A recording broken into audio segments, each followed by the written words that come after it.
படித்ததில் பிடித்தது. ஒரு குரு கிட்ட சிஷ்யன் போய், குருவே கர்மானா என்ன அப்படின்னு கேட்டிருக்கான்.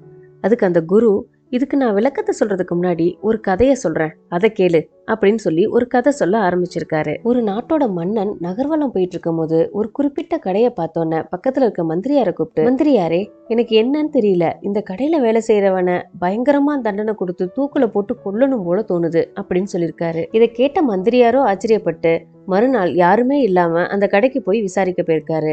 அந்த கடையில வேலை பார்க்கறவர்கிட்ட, ஏன்பா உன் வியாபாரம் எல்லாம் நல்லா போகுதா அப்படின்னு கேட்டிருக்காரு. அது ஒரு சந்தன கட்டைகள் விற்கிற கடை. மந்திரியார் கேட்ட உடனே அந்த கடைக்காரனும், மக்கள் நிறைய பேர் வராங்க, முகர்ந்து பாக்குறாங்க, நல்லா இருக்குன்னு சொல்றாங்க, ஆனா சில பேர் தான் வாங்குறாங்க, வியாபாரம் ஒன்றும் பெருசா இல்ல அப்படின்னு சொல்லியிருக்காரு. அதுக்கப்புறமா ஒரு விஷயத்தை கேட்ட மந்திரியோ ரொம்பவும் அதிர்ந்து போனாரு.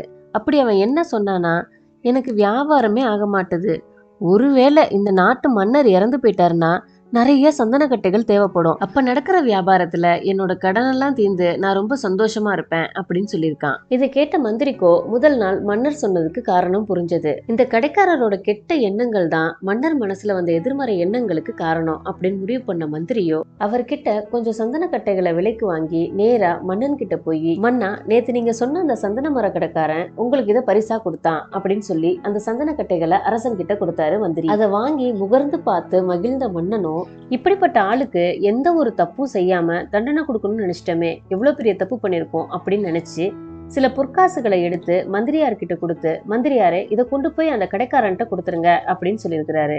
அந்த பொற்காசுகளை பார்த்த கடைக்காரனும், ஆகா நம்ம கடன் எல்லாம் அடைஞ்சு நம்ம சந்தோஷமா வாழ போறோம், நமக்கு இவ்வளவு நல்லது பண்ண மன்னனை நம்மளோட சுயநலத்துக்காக இறந்து போகணும்னு நினைச்சிட்டோமே, எவ்வளவு பெரிய தப்பு பண்ணிட்டோம், கடவுளே அவருக்கு நீண்ட ஆயுசு கொடுக்கணும் அப்படின்னு சொல்லி வேண்டியிருக்கிறாரு. இந்த கதையை முடிச்ச குருவோ சிஷ்யனை பார்த்து, இப்ப சொல்லுங்க கர்மானா என்ன அப்படின்னு சொல்லி கேட்டிருக்காரு. சிஷ்யர்களோ சொற்கள், கடமைகள், உணர்வுகள் இப்படி நிறைய பதில்களை சொன்னாங்க.